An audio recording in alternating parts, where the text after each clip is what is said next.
Okay, let's dive right in. We're going to tackle a question that, affects pretty much everyone at some point. Are you studying the right way? Or, and this is the scary part, are your best efforts actually working against you? I think we've all been there. You put in the hours, you feel like you know the material, and then, poof, it's gone. The research actually has a name for this, the Johnny scenario. A student who prepares for days, feels totally overwhelmed, and still doesn't get the results. It's that classic feeling of your hard work just vanishing into thin air right when you need it most. So what's going on here? Well, it probably comes down to your methods. These probably look really familiar, right? I mean, this is what studying looks like for most of us. In fact, one study found that a staggering 84% of college students use rereading as their #1 study strategy. And it feels productive, you're running your eyes over the words, you get the highlighter out, it really feels like you're absorbing everything. But here's the twist. According to a massive review of learning strategies led by researcher John Dunlosky, these incredibly common techniques, rereading, highlighting, summarizing, they consistently rank as having low utility. In other words, they're just not the best way to build knowledge that actually sticks around. So let's really get into it. Let's break down why these super popular methods, the common culprits of bad study habits, just fall so flat. Let's start with the highlighter. It feels so active, doesn't it? You're engaging with the text, picking out what's important. But the research shows something pretty shocking. It often doesn't improve your performance at all and can even make it worse. That's because it creates what's called an illusion of competence. Your brain sees the bright yellow text, mistakes that familiarity for real understanding, and you basically stop trying to learn it on a deeper level. And this brings us to the absolute core idea here. The big problem with rereading and highlighting is that they're passive. You're just letting information wash over you. The most effective strategies, on the other hand, are all active. They force your brain to retrieve information, to actually pull it out of your memory.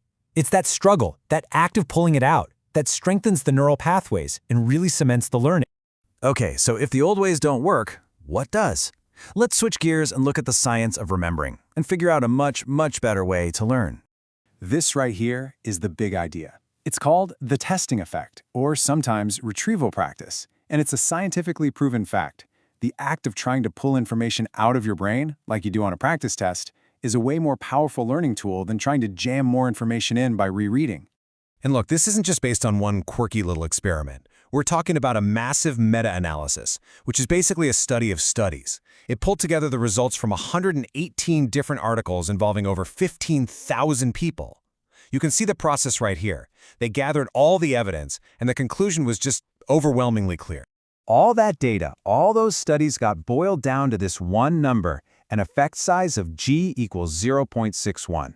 Now, to put that in perspective for you, in educational research, anything over 0.4 is considered a pretty significant impact. So, 0.61, that is a huge deal.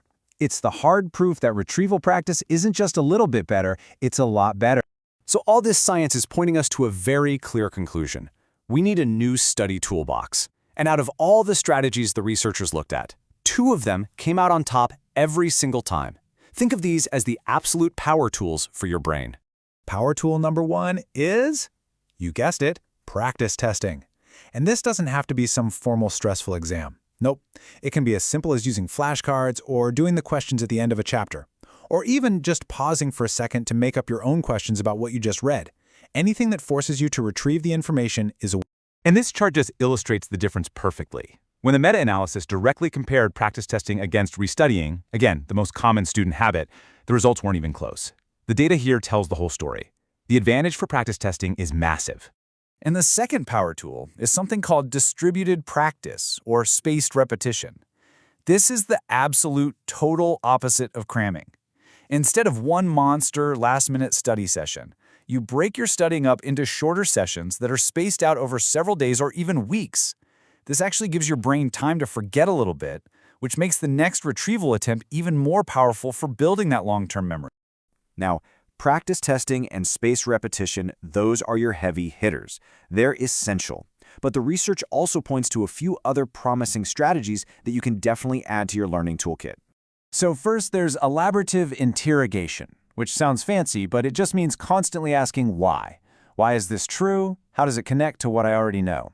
Then there's self-explanation, which is exactly what it sounds like. You explain a concept out loud, in your own words, as if you were teaching it to someone else. And finally, interleaved practice. So instead of doing, say, 20 problems of type A, then 20 of type B, you mix them all up. It feels harder in the moment, for sure, but it teaches your brain how to figure out which strategy to use, not just how to follow a pattern. Okay, that's a lot of theory. So let's make this super concrete. Here is a simple playbook for how you can actually put these powerful strategies into action starting like today. This is how those two power tools work together beautifully. First, you plan your study schedule ahead of time and you space out your sessions. Then, in each of those sessions, you don't just reread, you actively use practice tests or flashcards or self-quizzing to pull that information out of your head. And you make sure to mix in some review of old topics with the new stuff. This combination, this is the gold standard for learning effectively and efficiently. So, if you remember just one thing from all of this, let it be this: active recall is the key. It's everything. If you want to remember something for the long haul, you have to practice recalling it. Stop just pouring information into your brain and start actively pulling it out. That one little shift in your mindset will change everything. And you know, this isn't just about passing your next exam. As the researcher John Dunlosky puts it, learning how to learn is a skill that will empower you for your entire life. It's about becoming a better, more efficient learner forever. So think about it. What's one active recall strategy you're going to try this week?